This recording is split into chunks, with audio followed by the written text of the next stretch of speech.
Hello everyone. Well, for the first time, I'm not underneath some covers. My foot is healed enough for me to be able to sit cross-legged now. It's not healed completely, I still can't stand properly, but it's healed enough for me to be able to give this message to you. Ordinarily, this would be a Disney bedtime story. However, due to reasons outside my own control, the bedtime stories are still going to continue, but they're going to be a little bit different from now on. But I felt I had to relay this message before I start telling my story that I'm going to tell to you. And that is, here in the UK, the coronavirus, we just recently got told theatres have been shut down, shops have been shut down, transport is on the consideration of being shut down. I don't know if that means that the whole of the UK is going to go into quarantine, but at this precise moment we don't even know what is going on. I know that something that I was meant to do this week for some of my friends has had to be cancelled. That's not going to go on ahead. I've been doing the charity shop for quite a while, sort of testing my foot, seeing what the limits are. There's talks on that being closed down because everyone's self-isolating around my area. It's a really hard time that we're going through, and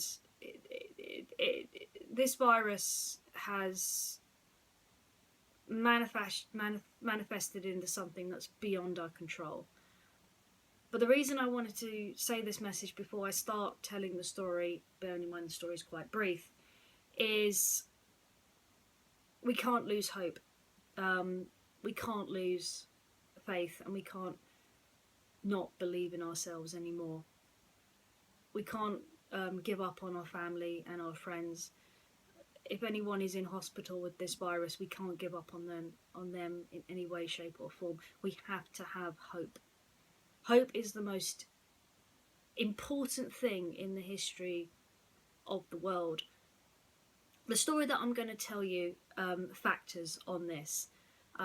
It's a Greek story, and it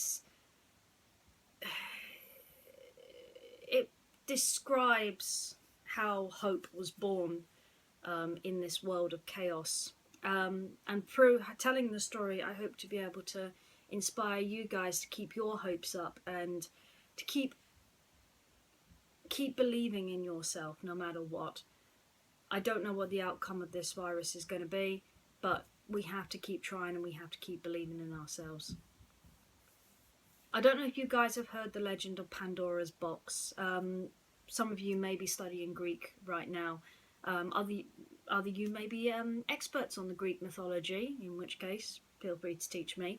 But this story has stuck with me for a long time. Ever since I studied the book Frankenstein. Frankenstein, which was written by Mary Shelley, is inspired by the story of Prometheus.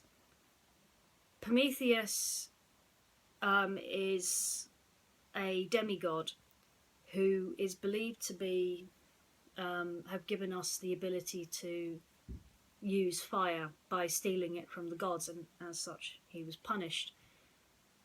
When Zeus realised that by having the power of fire, humanity now had the ultimate gift, the ultimate way. In order for the people to gain fire, they would have had to pray to Zeus, and Zeus would have shot a lightning bolt down in order to gain that kind of power. However, now that Prometheus had taught the people how to use fire, that was now out of his hands. And if the people continued to learn how to manifest or look after themselves, they would become less dependent on the gods in the Greek, Zeus, Hera, those kind of people. And Zeus couldn't allow that. Zeus couldn't let the human beings have that kind of power. He'd already lost the ultimate bargaining tool. Now he had to try and gain a way to prevent the humans from jumping to the next stage. Among these people was a young woman who still had faith in the gods. Her name was Pandora.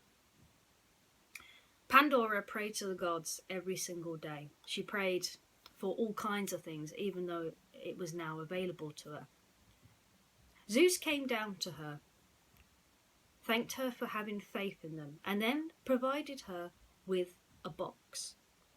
She told Pandora that this box is forbidden. It can never be opened.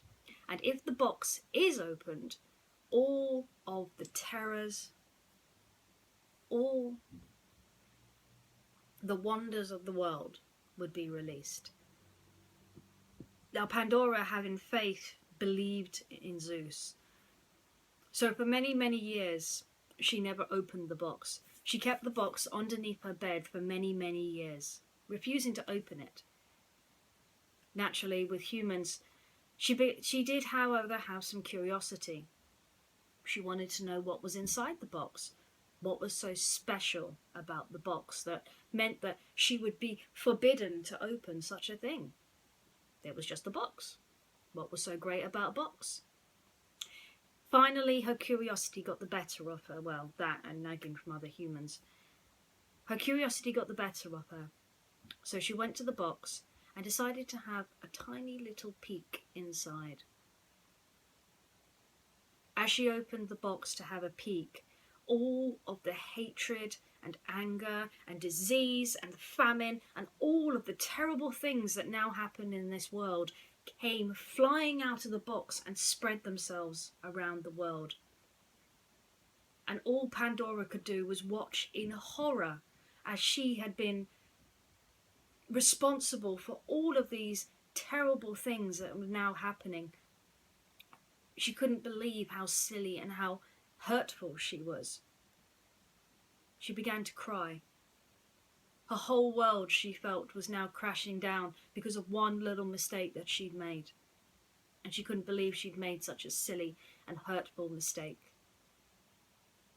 She was about to close the box in the hope of catching enough of the famine to never be able to cause that much terror again, when she heard a slight rattle. The rattle got fainter as she closed the lid. She opened the box again for one final peek and spotted something small trapped inside the box. It was stuck under one of the fabrics in a little corner of the box. This little thing, tiny, so minute and tiny, was nicknamed Hope. When Pandora saw Hope, she knew she was meant to open the box, and she knew that Hope had to get out too. She reached inside the box, and helped Hope onto her hand. She unclenched her hand and blew it in the direction of all of the other terrors. It is said that one little action, that one little spark of hope trapped in Pandora's box, is one of the only things that can save mankind from all of the terrors. That no matter how terrible things are, as long as that tiny little spark of hope shines, the terrors will never ever win. And it's said to this day that throughout the years, terror is always beaten by hope. And as long as we have hope, and as long as we can work together, the virus won't win. I gotta go. I gotta finish my birthday celebrations. Just remember this, everyone. Hope is more powerful than anything in this world.